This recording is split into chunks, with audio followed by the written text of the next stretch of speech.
तो hello friends, कैसे आप सभी लोग। उम्मीद है सभी लोग स्वस्थ होंगे, मस्त होंगे और अपनी तैयारी अच्छे तरीके से कर रहे होंगे।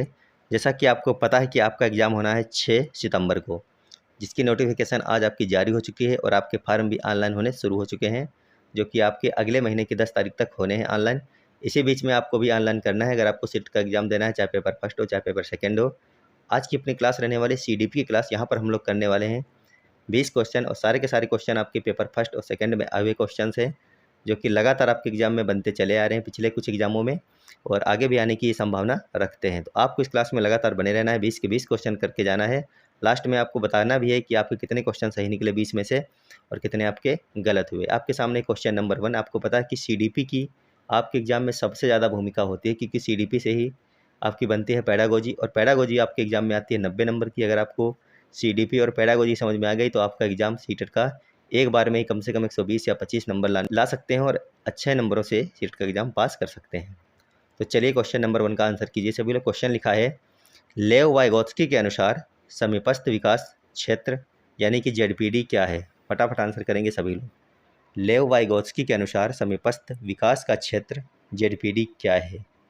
पहला यहाँ पर ऑप्शन है, वह क्षेत्र जिसमें बच्चा केवल वयस्कों की नकल करता है, या फिर बच्चे द्वारा स्वतंत्र रूप से किए जा सकने वाले तथा सहायता के साथ किए जाने वाले कार्य के बीच का अंतर।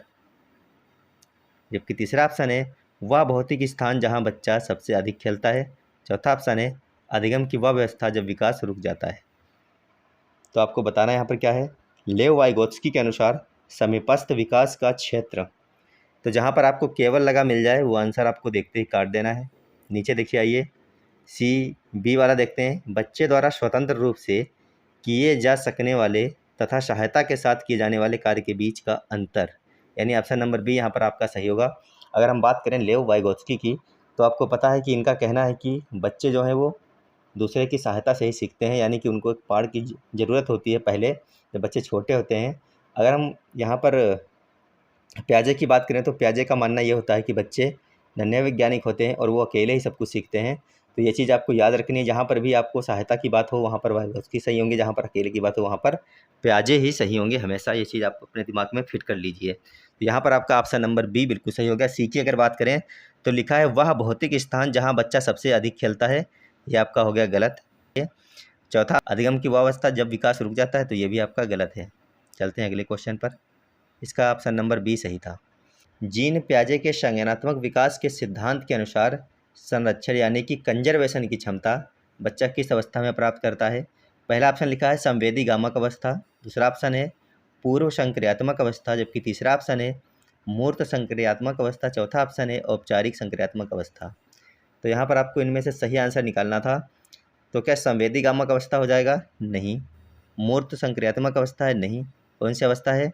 कंजर्वेशन यानी कि संरक्षण की क्षमता बच्चा किस अवस्था में प्राप्त करता है? तो मूर्त संक्रियात्मक अवस्था में प्राप्त करता है, यानी ऑप्शन नंबर सी यहाँ पर आपका बिल्कुल सही हो जाएगा। अगला क्वेश्चन है, कोहल वर्ग के नैतिक विकास के सिद्धांत में अच्छा लड़का अच्छी लड़की अभिविन्यास किस चरण को दर्शाता है?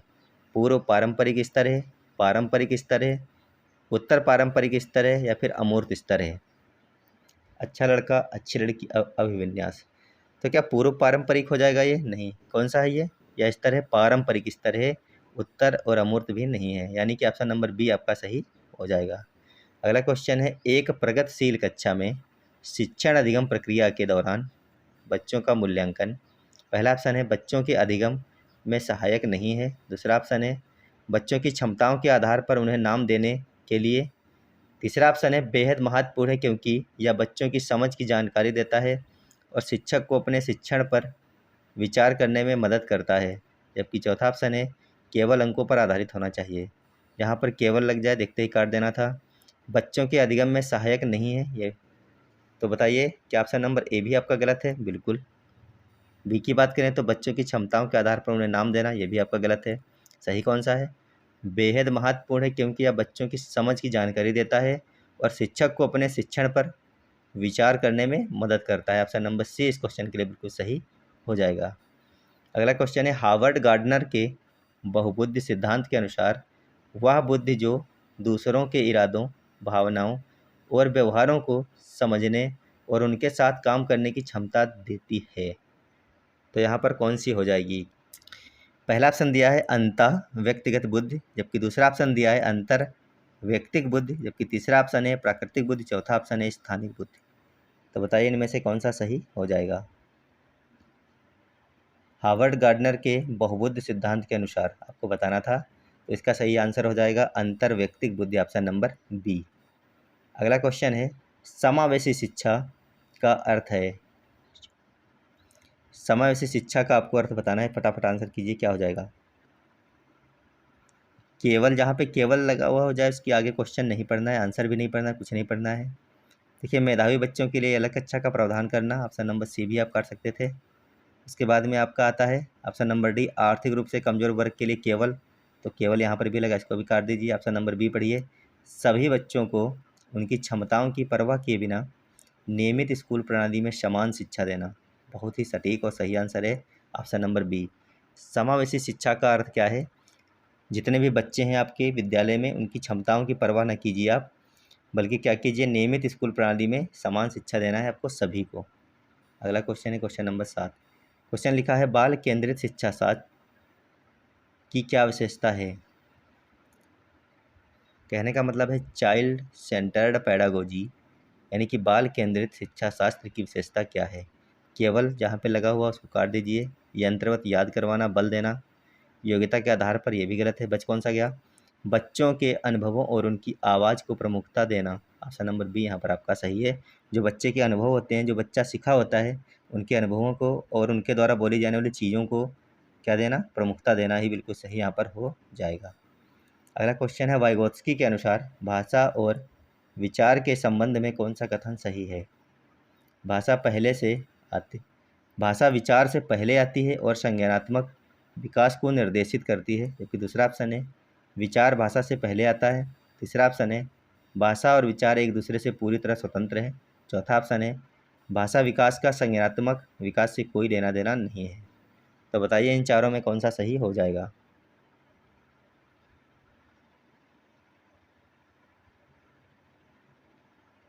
यहाँ पर आपका जो सही हो जाएगा वो हो जाएगा ऑप्शन नंबर ए। क्या सही है? भाषा विचार से पहले आती है और संज्ञानात्मक विकास को निर्देशित करती है, ऑप्शन नंबर ए आपका सही हो जाएगा। अगला क्वेश्चन है प्याजे के अनुसार आत्मीकरण और समायोजन की प्रक्रिया क्या कहलाती है?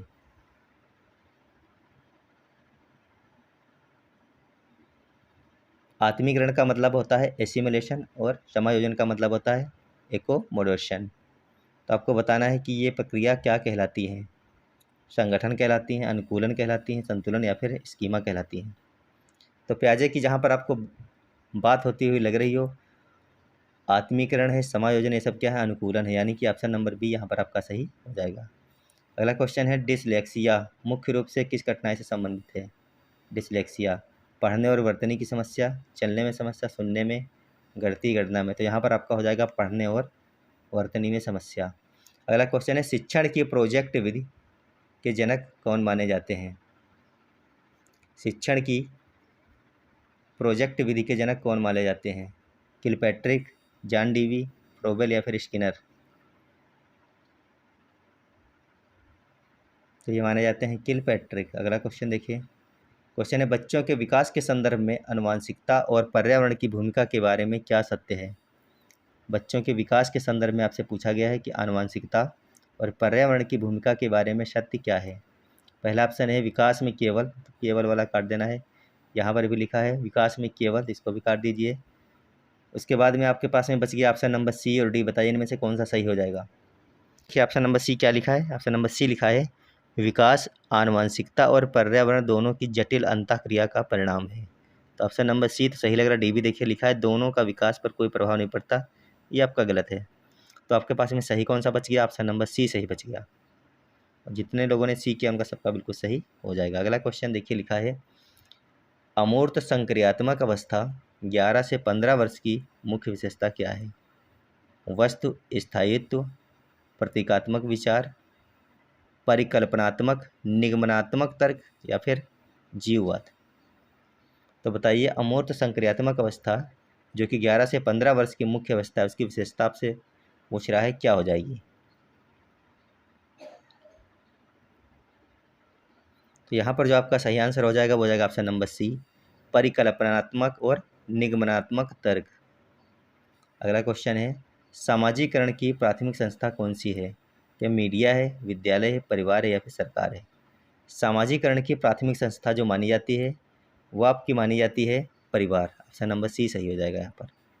अगला क्वेश्चन है, कोहल वर्ग के अनुसार किस स्तर पर नैतिकता दंड और आज्ञाकारिता पर आधारित होती है? कोहल वर्ग के अनुसार किस स्तर पर नैतिकता जो है वो दंड और आज्ञाकारिता पर आधारित हो जाती है? क्या पूर्व पारंपरिक हो जाएगा, पारंपरिक है, उत्तर पारंपरिक है या फिर उपरोक्त में से कोई भी नहीं है? तो कोहल वर्ग के अनुसार नैतिकता दंड और आज्ञाकारिता पूर्व पारंपरिक यहाँ पर आपका हो जाएगा ऑप्शन नंबर ए सही है। ऑप्शन नंबर ए सही है क्वेश्चन नंबर 16 का, पूर्व पारंपरिक। अगला क्वेश्चन है, स्कैफोल्डिंग यानी कि पाड शब्द का प्रयोग वाइगोत्स्की ने किस संदर्भ में किया? बच्चे को दी जाने वाली अस्थायी सहायता, बच्चे को डराना, बच्चे की बुद्धि का परीक्षण, अनुकरण द्वारा सीखना। तो स्कैफोल्डिंग शब्द का प्रयोग वाइगोत्स्की ने किस संदर्भ में किया था? सभी को पता है, इन्होंने बच्चे को दी जाने वाली अस्थायी सहायता के रूप में किया था पाठ शब्द का प्रयोग। अगला क्वेश्चन है, जेंडर क्या है? एक जैविक निर्धारक है, एक सामाजिक संरचना है, एक मनोवैज्ञानिक सत्ता है, एक जन्मजात विशेषता है। तो जेंडर जो है वो आपका वो क्या है? एक सामाजिक संरचना है। अगला क्वेश्चन है, एक शिक्षक अपनी कक्षा में विविधता को कैसे संबोधित करता है? व्यक्तिगत अंतरों को स्वीकार करके और उन्हें महत्व देकर, सभी बच्चों के लिए एक जैसा पाठ्यक्रम लागू करके, कम अंक वाले बच्चे को पीछे बिठाकर, केवल अंग्रेजी बोलने वाले बच्चे को प्राथमिकता देकर। तो एक शिक्षक अपनी कक्षा में विविधता को कैसे संबोधित करता है आपको ये बताना था यहाँ पर। तो बताइए इनमें से कौन सा ऑप्शन सही होगा। यहाँ पर देखिए लिखा है सभी बच्चों को एक जैसा पाठ्यक्रम लागू करके नहीं, कम अंक वाले बच्चे को पीछे बिठा देगा नहीं, केवल जहाँ पे लिख जाए उसको देखते ही काटना था, बच कौन सा गया?